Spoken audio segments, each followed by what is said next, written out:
Bien, comencemos a hablar de la filosofía. Primero, ¿qué no es filosofía? ¿Qué no es filosofar? Voy a desmentir lo que la gente a veces cree que es la filosofía.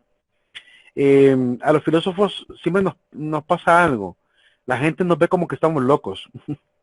Creen que somos igual que los psicólogos, ¿verdad? Los psicólogos también le llaman psicólogos, le llaman, porque creen que los psicólogos solo tienen a gente loca y no, tienen a gente con problemitas, con problemas familiares, gente común, ¿verdad?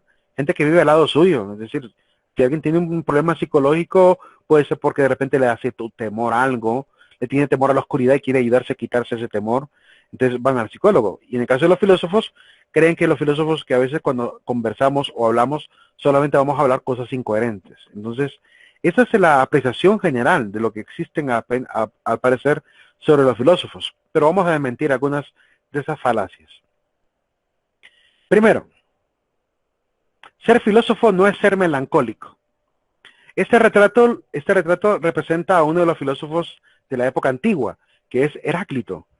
A Heráclito lo pintan siempre como un filósofo llorón, con una lágrima en los ojos. Tiene una gran lágrima ahí, tristeza, una melancolía, ¿verdad? Porque en la historia se dice que Heráclito era un hombre que sufría de misandría. La misandría es este sentimiento contra los hombres, es decir, un detestar al hombre, a la naturaleza humana, eh, porque le da impotencia ver quizá la corrupción, le da impotencia ver la parte inmoral del individuo, le da impotencia ver la ignorancia de las personas, entonces quizá eso lleva a una decepción de la humanidad, se pierde la fe en la humanidad. Entonces representan a Heráclito como un hombre decepcionado, ¿verdad? Con la lagrimita en el ojo, impotente de no poder cambiar la realidad. Pero no es cierto que todos los filósofos seamos así. Sí, hay filósofos de más o menos buen corazón que derraman lágrimas por la humanidad, es decir, que nos da tristeza ver lo que pasa con la sociedad, la gente muriendo por ignorancia, los políticos robando por ignorancia, la gente dejándose gobernar por los políticos por ignorancia, es decir, que sentimos esa impotencia que nos llena de cierta tristeza, pero también tenemos la capacidad de ver las cosas con esperanza, ¿verdad? No significa que siempre vamos a mantener este dolor melancólico. Entonces, primero, no es melancolía. Dos, no es burla tampoco. Por un lado, no es sentir llanto, pero tampoco es andarse burlando todo el tiempo. Sí han habido filósofos, por eso es que este mismo pintor que dibujó a Heráclito, también pintó al otro lado, a la par de él, pintó en este caso, es Sócrates. Y dibuja a Sócrates riendo, sonriendo, a diferencia del melancólico Heráclito, pues el risueño Sócrates. Porque Sócrates utilizaba muchísimo la ironía, utilizaba muchísimo el tema del sarcasmo también. Entonces, el ser filósofo no significa que siempre nos vamos a andar burlando, ¿verdad? Hay filósofos que hicieron uso de estas figuras retóricas para poder explicar y poder llegar a los jóvenes, que es a quienes más les atrae el tema del humor, ¿verdad? La parte del humor. Y él, a quien más educaba, era a los jóvenes. Entonces, él por eso utiliza esta actitud, esta actitud. ¿Por qué ha gustado tanto el personaje, por ejemplo, de Iron Man en la serie de Avengers? ¿Se han preguntado eso? ¿Por qué ha sido el Avenger preferido de la mayoría de los cinéfilos? ¿Verdad? ¿Por qué la gente hasta derramó lágrimas por Tony Stark cuando durante todas las películas fue un patán? Fue un patán con todos, ¿sí? Pero que tenía una pedantería, tenía una arrogancia, tenía algo que gustaba, como que parte de nuestra naturaleza humana gusta de ver a alguien que maltrata a otros y que se sale siempre con la suya, de ese tipo de malvado, pero que puede incluso ser hasta vulgar y como es picaresco y es astuto, nos gusta. Por eso fue que taquillera la película también de Deadpool, ¿verdad? Ese personaje que rompe todas las reglas, entonces se burla de todos y esta actitud, ¿verdad? Nos gusta a los seres humanos, que algunos filósofos en el tema de lo picaresco han visto la oportunidad de también atraer, de llamar, de hacer que los demás sientan ganas de estar escuchándote. Entonces, por esa razón, a veces optamos por ir por el lado del humor, ¿verdad? Algunos, tengo varios colegas de la parte filosófica que se dedican, por ejemplo, igual que yo, a hacer memes. Y nos gusta a través del meme también de repente tirar una pedrada crítica acerca de la sociedad, ¿verdad? Meter un poco de humor y a la vez de la crítica social. Entonces, tampoco implica que sea un mal método. Sí se puede utilizar, pero no es todo. Hay filósofos que han sido muy serios, ¿verdad? Algunos que han sido incluso muy cuadrados, que el humor no lo han pasado para nada en su vida, ¿verdad? Que vivieron con una histeria y de hecho se retrata como personas realmente serias, ¿verdad? No es incoherencia, la filosofía tampoco es ser incoherente, no es ser irracional. Esta frase me gustó, un filósofo no está loco solo porque no está alienado como el resto. Puede ver el mundo de manera diferente. A veces la gente cree que el filósofo está medio loco porque sale diciendo cosas que a veces no logramos entender. Habrá que preguntarse primero si lo que realmente está diciendo es sensato o no es sensato. Porque puede ser más bien que yo sienta que esa persona está hablando como alguien o con un lenguaje pesado porque quizá soy yo el que tiene un nivel académico muy por debajo del nivel de este filósofo. A mí me pasó, les digo, a mí me pasó que yo cuando leí por primera vez a Immanuel Kant, cuando empecé a leer su Crítica a la razón pura, o Crítica a la razón práctica, yo decía, ¿y este hombre de qué está hablando? ¿Verdad? Este hombre me aburría un poco incluso leer a este filósofo, porque decía yo, ¿de qué está hablando? Así que él utiliza, por ejemplo, el término categoría, no para referirse a clasificaciones, sino que utiliza el término categoría para referirse a algo que obliga siempre. Y ese no es el concepto que yo manejaba de categoría. ¿Cómo es que él utiliza y le da vueltas a un concepto y lo utiliza tan efectivamente que los que lo han comprendido saben que está bien utilizado? Entonces me di cuenta que al final no era Kant el problema, sino que era yo el problema. En mí estaba mucho desconocimiento del vocabulario técnico de Immanuel Kant, por eso sus obras me parecieron tediosas y aburridas, porque realmente era yo quien estaba muy por debajo del nivel académico. Entonces, cuando nos enfrentemos al tema de los filósofos, tengo la prudencia de no atacar al filósofo diciendo que él es el incoherente, porque puede ser que seamos nosotros lo que nos falta todavía crecer, aumentar nuestro léxico, aumentar nuestro vocabulario para poder realmente estar a la altura de los filósofos. Entonces, hay que tener en consideración eso. Bien. Siguiente elemento. No es escepticismo radical ante el conocimiento. Ser filósofo no es estar siempre dudando de todo. ¿Que han habido filósofos que han propuesto la duda como herramienta? Sí. Pirrón de Elis, está también de René Descartes, el mismo Aristóteles utilizaban la duda como herramienta filosófica. Pero no significa que todo se tenga que poner en duda. Tiene que haber verdades, tiene que haber conocimiento.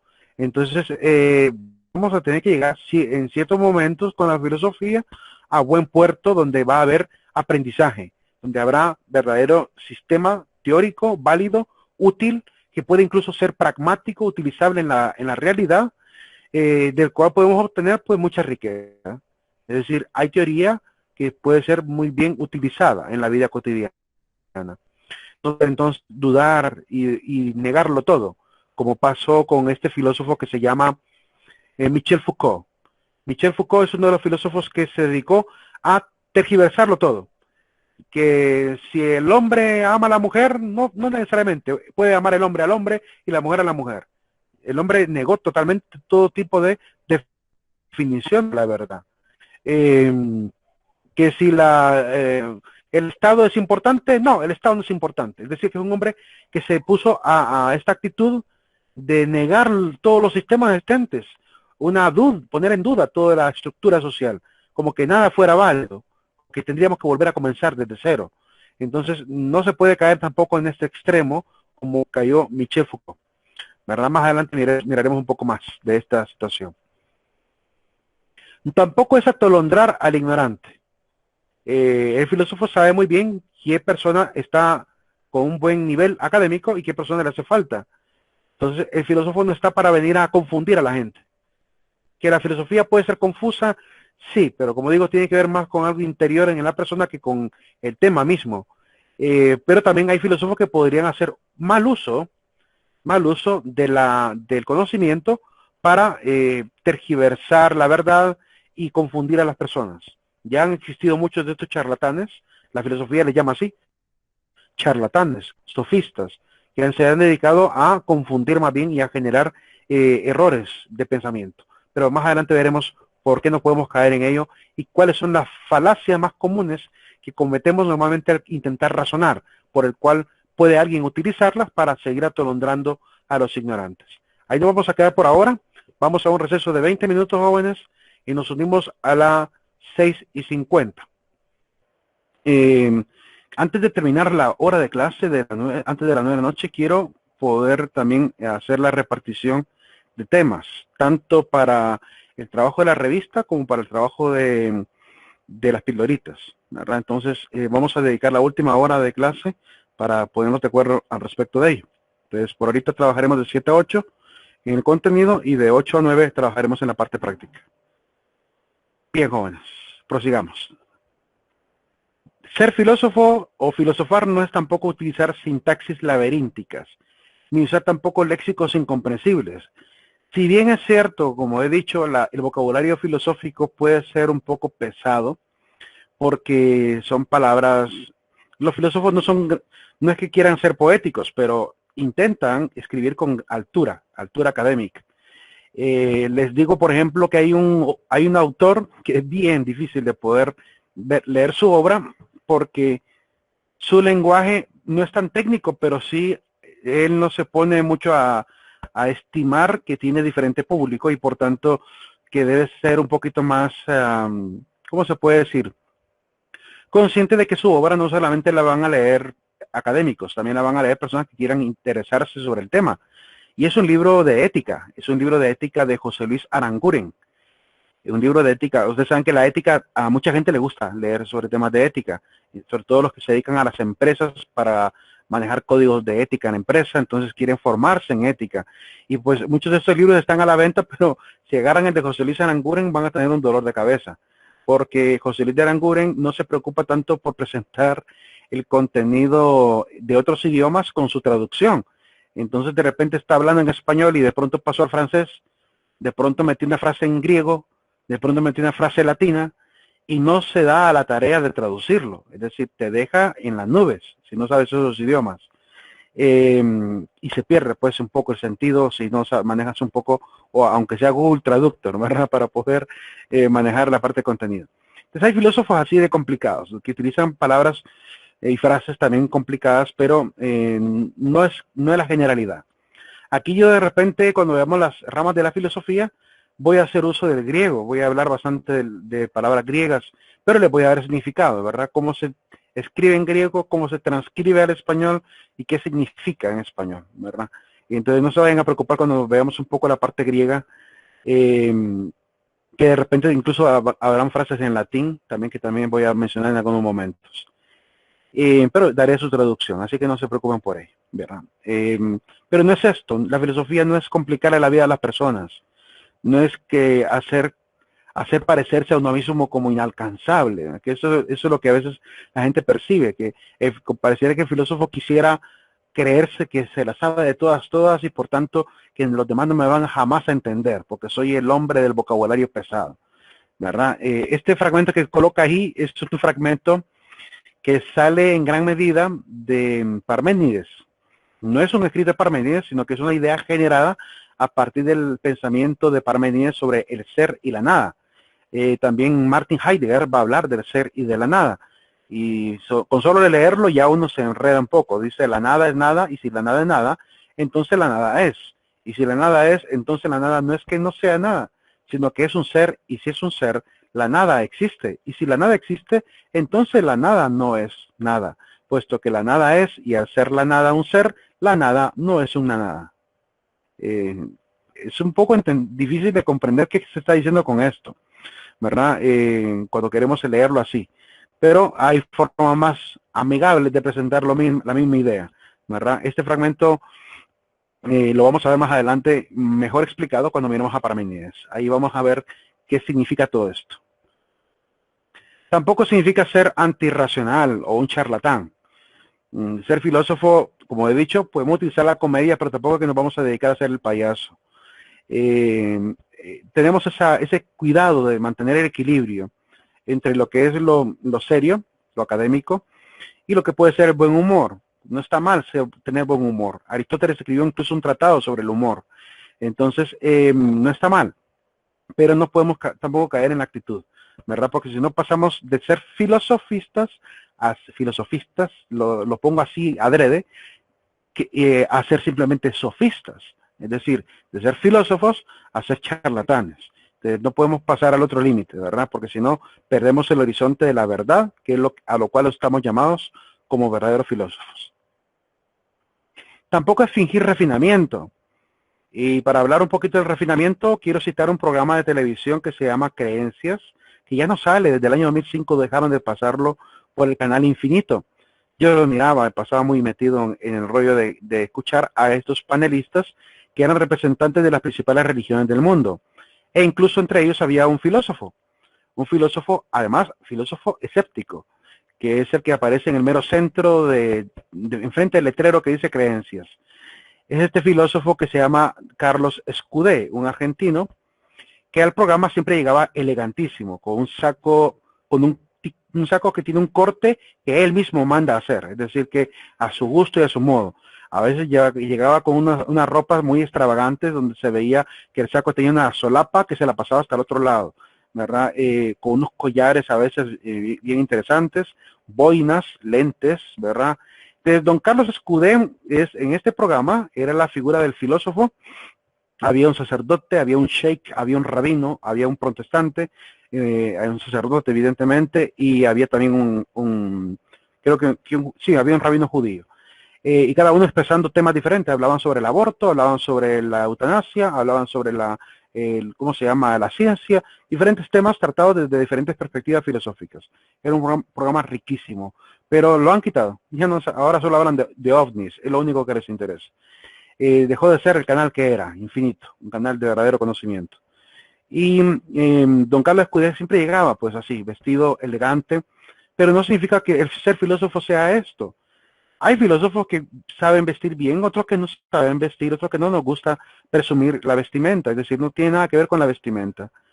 Sócrates era uno de los filósofos que andaba desaliñado, es decir, a veces sin peinarse, con una apenas manto enrollado en el cuerpo, semidesnudo, pues, y no se preocupaba por la vestimenta, porque para él lo más importante era la virtud. Si en la virtud no somos hermosos o bellos, pues aunque físicamente seamos atletas y modelos, es decir, ¿de qué sirve ser atleta, ser modelo en el sentido de la vida, si al final todos vamos a envejecer? Y si no hemos cultivado el conocimiento que puede ser útil incluso siendo viejo, ¿verdad? Entonces de nada sirve toda esa apariencia. Por lo cual Sócrates desestimaba toda esa parte. Pero sí han habido hombres como don Escudé que suelen vestir elegante, ¿verdad? Un hombre que parece que realmente son filósofos, bien vestidos, ¿verdad? Yo soy uno de los que soy más renuente con la forma del vestir. De hecho, en las universidades, me costaba tomar la decisión de si andar siempre con saco o no. Hasta en los últimos años es que he decidido andar ya con saco, ¿verdad? Con saco y corbata. Ahorita como estamos en la casa no me voy a poner saco aquí sentado en la casa. El calor que está haciendo también es horrible estar así, sentado además con el saco. Pero si estuviéramos en la clase seguramente yo andaría con saco, ¿verdad? Me cuesta todavía el tema de la corbata, porque siento a veces que la corbata es un cierto grado de esclavitud, siento yo, que la corbata es como una pequeña esclavitud, andar amarrado y el cuello ahogado, ¿verdad? Sobre todo yo que tengo papá, por muy cortito que soy, cuesta más respirar, entonces me parece que es una esclavitud innecesaria. Y yo soy de los que piensa, al igual que los filósofos, que la vestimenta no define quién eres. Tú puedes vestir muy humildemente y tener un conocimiento bastante amplio. Y puede ser alguien muy elegante y ser un completo patán. Es decir, tenemos políticos que llegan bien guapos al Congreso Nacional, pero ¿de qué sirve? Si no hacen nada, no cumplen con su deber, no tienen moral, no tienen ética, no tienen belleza espiritual. Entonces, ¿de qué sirve toda esa apariencia física, verdad? Si no hay belleza espiritual, belleza intelectual, que es lo que realmente buscaban los griegos. Los griegos se afanaban más. Sí, cierto, se afanaban también por la parte física, pero los filósofos era por la parte de la virtud, la parte intelectual. Entonces, en ese sentido, pues apreciamos más el amor de lo virtuoso, el amor de la belleza y la belleza espiritual. Tampoco es criptografía. Pongo de ejemplo esta imagen donde se puede ver una letra escrita al revés. Si ustedes ven en el espejo, dice Leonardo da Vinci y la escritura especular.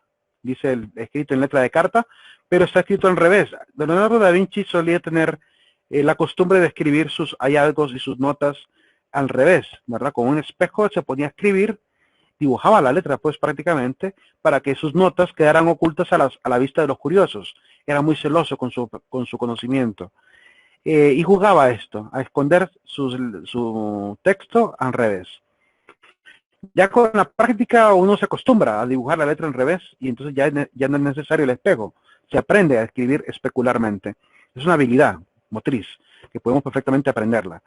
Pero cito a Leonardo da Vinci porque Leonardo da Vinci, si bien es cierto, es escultor, es pintor, pero también es considerado filósofo. Tiene algunos escritos humanistas que le hacen ganar el título de también filósofo.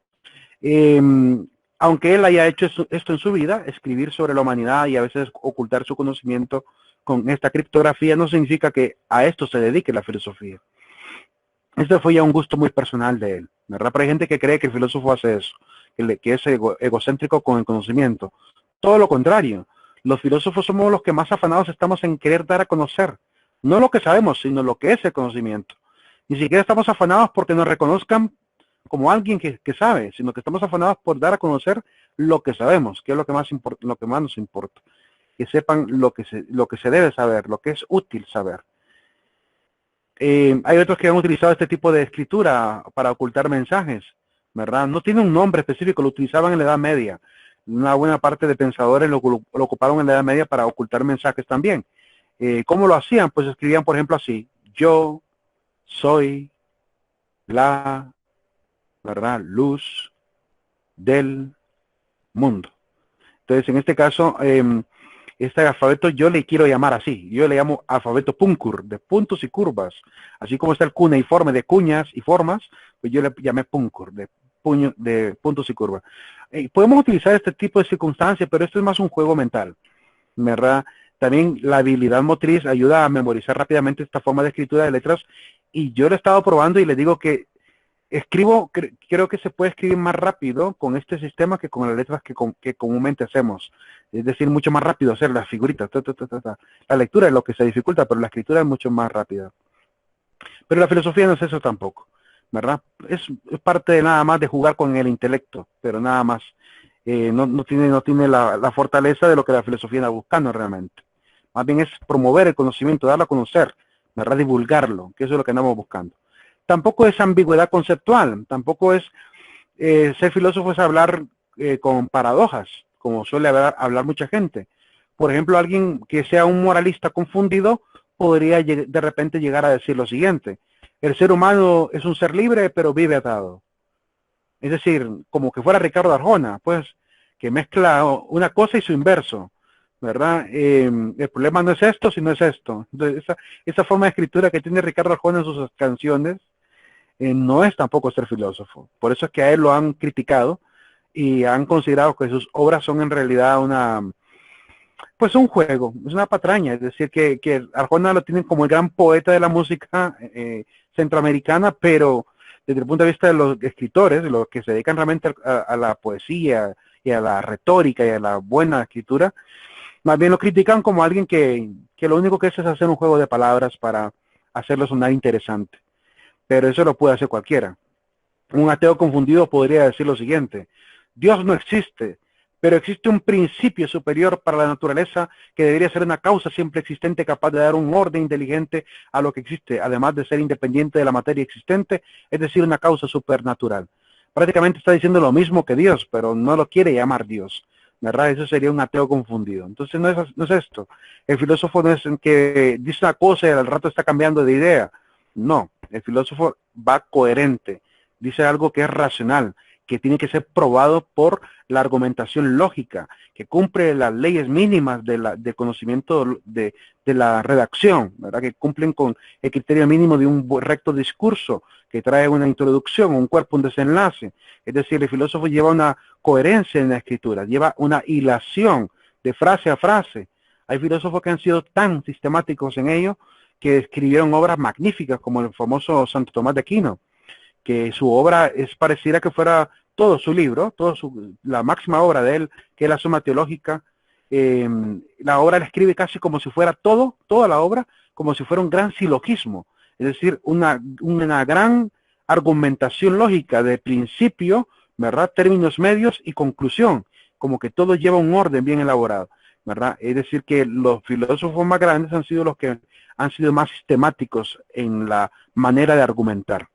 Los filósofos que más han cometido errores de ambigüedad son los que más bien terminan siendo desestimados como filósofos, ¿verdad? O al menos se pone en duda si realmente llegó a algo útil. Como veremos algunos ejemplos, vamos a ver algunos de esos ejemplos de personas que hicieron aportes que al final no sirvieron para nada, pero que aún así comenzaron con un problema en la filosofía que vale la pena también recordarlos como el que se equivocó, pero comenzó un problema que llevó a buen conocimiento. Ya mencionaremos al menos un caso de esos. Prosiguiendo. No es especulación sin finalidad, es decir, no es hablar cosas incoherentes sin llegar a nada. Hay algunos pensadores como Henry Adams que dijo que la filosofía eran frases ininteligibles a problemas insolubles. Es decir, la filosofía son frases que jamás se van a entender para problemas que jamás se van a solucionar. Ante esto, quiero volver a recordar lo que dije anteriormente. Un problema puede ser ininteligible para alguien en el sentido de que es él el ininteligente para resolverlo, ¿verdad? Es decir, que puede ser que no le entienda a un determinado sistema, porque quizás sea yo el que tiene más bien la carencia, o quizás sea yo el que tiene la deficiencia de aprendizaje, de comprensión, tengo quizás problemas de ¿cómo se llama? Hay una habilidad psicomotriz, se llama de comprensión lectora. Quizá tenga problemas de comprensión lectora por el cual al leer un escrito no se me quedó nada de lo que leí, o lo leí como que no hubiera leído nada, porque me es tan enredado el lenguaje que considero que no hay nada ahí útil, pero quizá es porque yo tengo, como digo, falta de experiencia en lectura, quizá leo muy poco, ¿verdad? Recuerden que para poder entender las obras más elevadas hay que tener un hábito de lectura formado. No voy a pretender empezar a querer leer libros de filósofos si antes no he comenzado siquiera a leer un poco de novelas. Debo tener un desarrollo del vocabulario, un desarrollo de la narrativa para poder después tomar obras más pesadas para leer. Como decía Santo Tomás de Aquino, a lo difícil se llega por lo fácil. Yo no puedo ir a un camino difícil de comprensión si no he tenido habilidades psicomotrices ya desarrolladas. ¿Y quién dijo esta última frase? Pues no lo dijo nadie, así que voy a poner a la foto de Jim Carrey, porque no es una frase que alguien haya dicho en algún momento. Más bien es una comprensión mía, una comprensión mía de que puede ser que sea yo el que tenga la deficiencia. Es algo que yo comprendí en mí mismo con la experiencia de Kant. Entonces, es una conclusión personal. No es arbitraria, jerga iniciática, desprovisto de ideas profundas. Tampoco es hablar sin sentido, ¿verdad? Como dijo un filósofo, hay gente que incluso me dice, ¿qué carrera tiene usted? Licenciado en filosofía, le digo yo, soy máster en teología. Ah, ¿estudió filosofía? Sí, estudié filosofía. Ah, y de repente me dice alguien, cogito ergo sum, me dice. Y me tira una frase latina de uno de los filósofos que es René Descartes, cogito ergo sum, y me dice, solo sé que nada sé. Y entonces la gente cuando habla de filosofía solo se acuerdan de estas dos frases, o se acuerdan del cogito ergo sum de René Descartes o se acuerdan del solo sé que nada sé. No es esto tampoco ser filósofo. Ser filósofo no es saberse frases pequeñas de la filosofía. Ser filósofo no es pretender decir, yo he leído filosofía solo porque me sé 2 o 3 frases de filósofos. No, no es eso. El filósofo es un estilo de vida. El filósofo es además del conocimiento de las doctrinas y sistemas, es un hábito que hay que formarlo. Es un hábito de vida, una costumbre. Es algo que ha formado el carácter, ¿verdad? Es algo que me ha cambiado mis costumbres. Es básicamente, es una dedicación constante en la vida, en la cotidianidad, en cualquier ámbito, no necesariamente en la parte educativa. No soy filósofo solamente por haber estudiado una carrera, soy filósofo porque aplico el conocimiento de la filosofía que he adquirido con la lectura en mi vida y la hago parte de mis normas privadas, de mis normas que me obligan a cambiar mi voluntad, mi carácter mismo, mi personalidad y me vuelven un ser más profundo, con criterio más objetivo, que busca siempre la verdad y que está afanado por las principales virtudes, la justicia, la templanza, la prudencia, la fortaleza. Eso es ser filósofo, es estar comprometido a cambiar completamente la forma de vida, no solamente conocer filosofía. Y por cierto, ya más adelante les platicaré sobre el solo sé que nada sé y el cogito ergo sum, porque la gente que comúnmente escucha las frases, yo sinceramente a veces me he sentido tentado, se los digo, me he sentido tentado de agarrarlos en curva y decirles, ¿y qué quiere decir cogito ergo sum? Y preguntarles, a ver si me pueden dar explicación.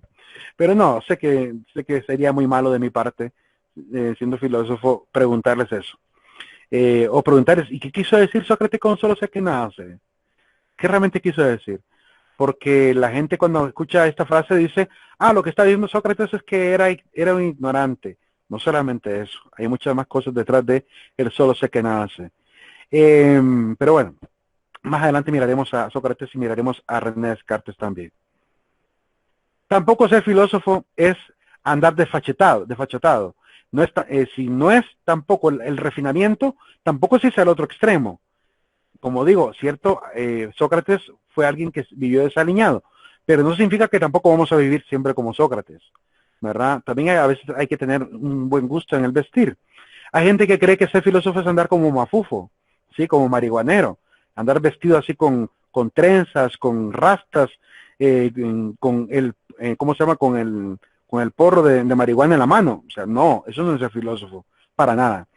Si esa es la idea que tienen algunos chicos de que es ser filósofo, será una influencia ya de ciertas universidades públicas donde abunda este tipo de chicos que creen que eso es, que a veces creen que eso es ser filósofo.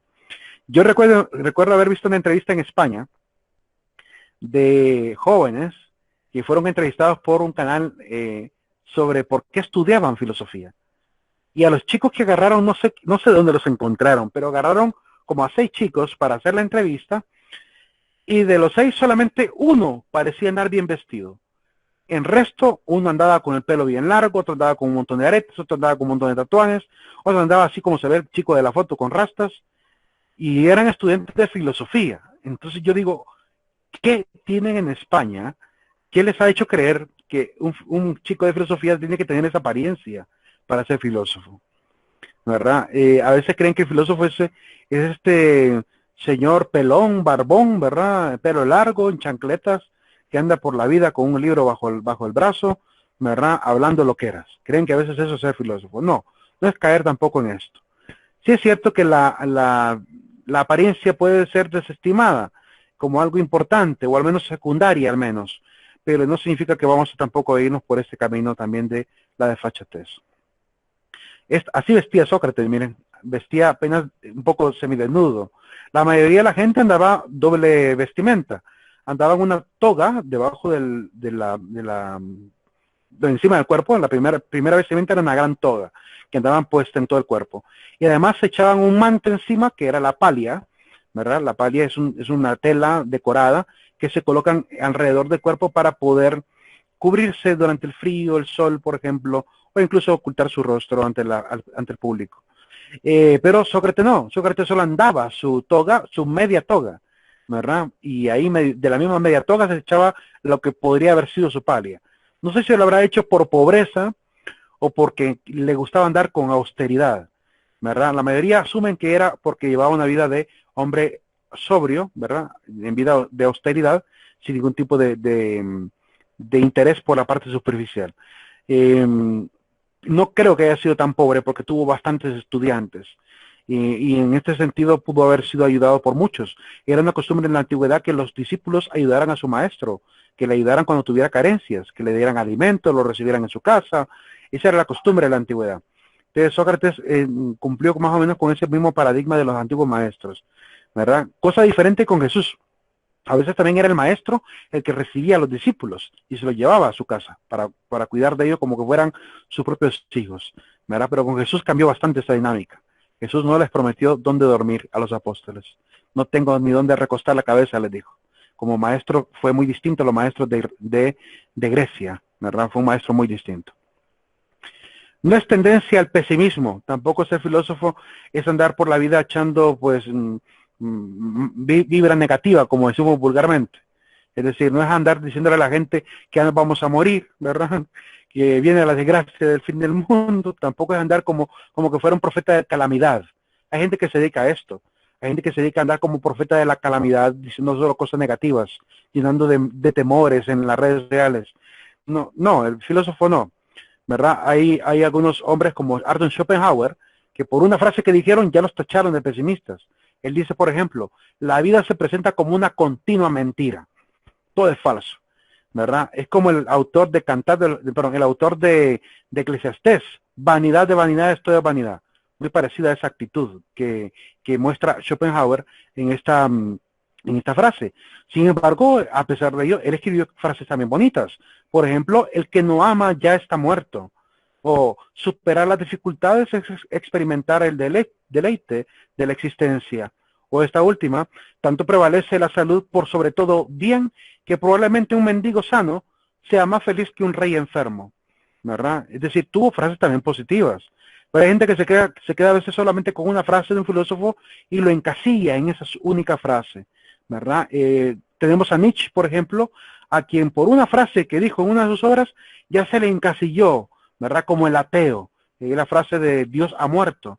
Él en una de sus obras, La Gaia Ciencia, muestra a un loco que anda por la calle y entra en una taberna a aparecer y le dice a la gente, ¿verdad? Dios ha muerto. Y por esa frase dicha en su obra, ya lo tacharon de ateo y de un montón de cosas. Ya veremos si Nietzsche era o no era un ateo.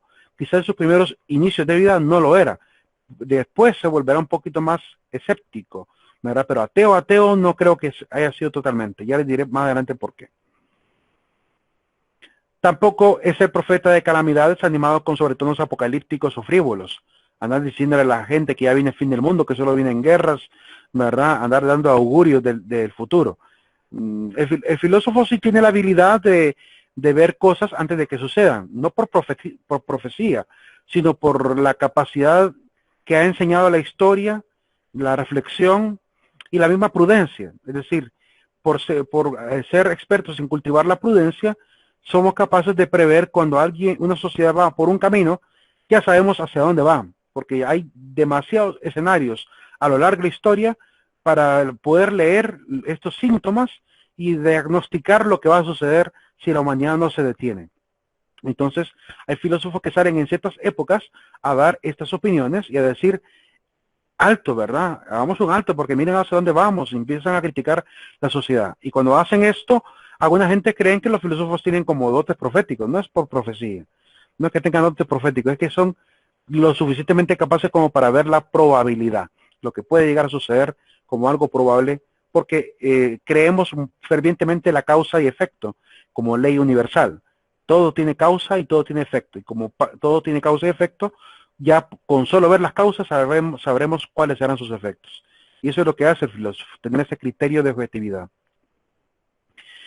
Si exageramos nuestras alegrías como lo hacemos con nuestras penas, nuestros problemas perderían importancia, dice Anatole France, Premio Nobel de Literatura. Y a veces tenemos ese gran problema también la humanidad, que le damos más importancia a los problemas que a las cosas buenas. Yo les invitaría a que por lo menos como parte de la reflexión personal, que pues, pongamos en una balanza las cosas buenas que hemos tenido en nuestra vida y las cosas malas que hemos tenido. Y después hagamos la evaluación sensata y objetiva de qué cosas hemos tenido más y qué cosas hemos tenido menos. Yo les podría apostar que hemos tenido más alegrías que tristezas.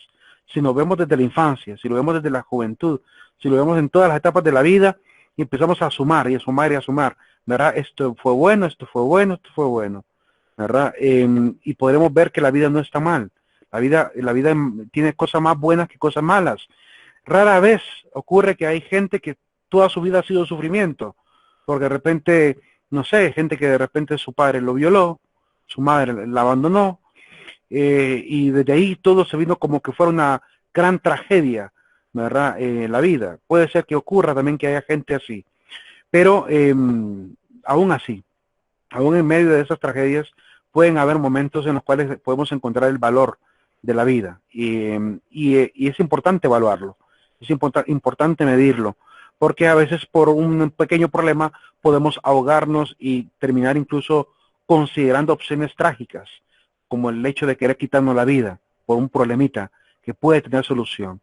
Dice Ludwig Wittgenstein, No te asombres de que aquello que crees tú que no tiene solución, en realidad no sea nunca un problema. Es decir, que no te asombres de que si encuentras un problema en tu vida, en realidad ese problema, aunque para ti en ese momento no tenga solución, todo problema en esta vida tiene solución. Tarde o temprano tiene solución. Sea que la solución la pongas tú, o sea que el tiempo mismo sea la que dé la solución. Entonces, por lo cual, lo que nos dice Wittgenstein es paciencia. Hay que esperar que el problema pase. Si estamos en una situación difícil de la vida, hay que esperar a calmarnos para tomar buenas decisiones. No tomemos decisiones jamás así apresuradas. Tenemos que tomar decisiones sensatas, con prudencia, para que después de que haya acabado la tormenta, podamos ver en la calma la mejor solución. Y también recordar la frase que muy popular, que dice de que no te asombres, ¿verdad? De que cuando hay mayor oscuridad es porque está pronto a amanecer. Es decir, que cuando hay mayores dificultades y no sea tan fácil ver la solución, quizá la solución esté más pronto de lo que pensemos. Entonces, tener nada más paciencia y no andar viendo la vida como que fuera simplemente una calamidad. Los filósofos nos han enseñado en muchísimos momentos que también tenemos que aprender a tener cierta autoestima. Es decir, los filósofos nos dicen que debemos evitar andar en la vida como esta gente que comúnmente se arranca el corazón y lo anda hacia afuera para dar lástima. Hay gente que está acostumbrada a eso, a solo a querer andar dando lástima. Y no podemos ser así, también tenemos que tener fortaleza, demostrar que somos capaces, demostrar que tenemos habilidades, que tenemos conocimientos, que nos pueden ayudar a salir de los problemas. Pero hay gente que es así, gente que le gusta andar dando lástima siempre, ¿verdad? Es un tema que lo vemos desde la filosofía como una debilidad. Es una debilidad humana andar queriendo dar solo lástima.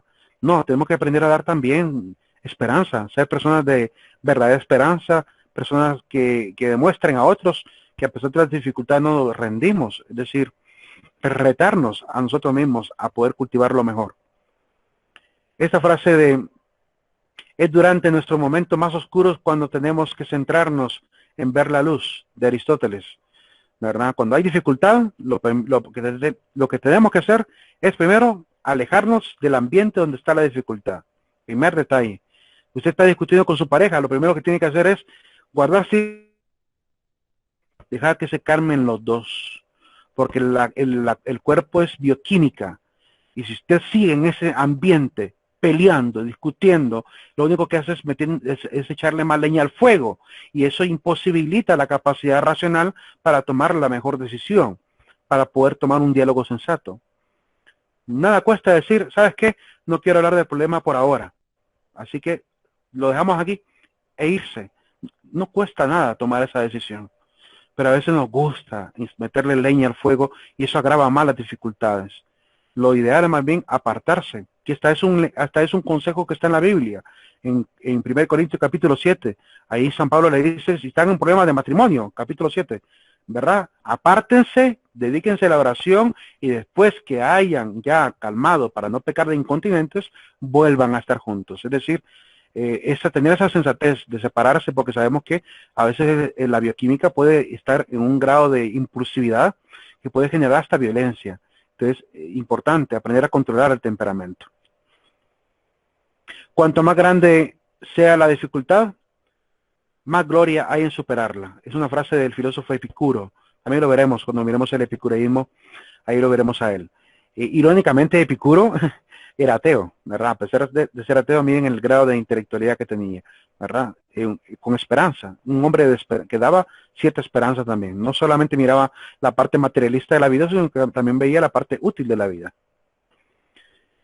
Y para ir terminando, la parte de qué no es filosofía, no es producir conocimiento por despecho o frivolidad. Ser filósofo no es escribir obras como por venganza.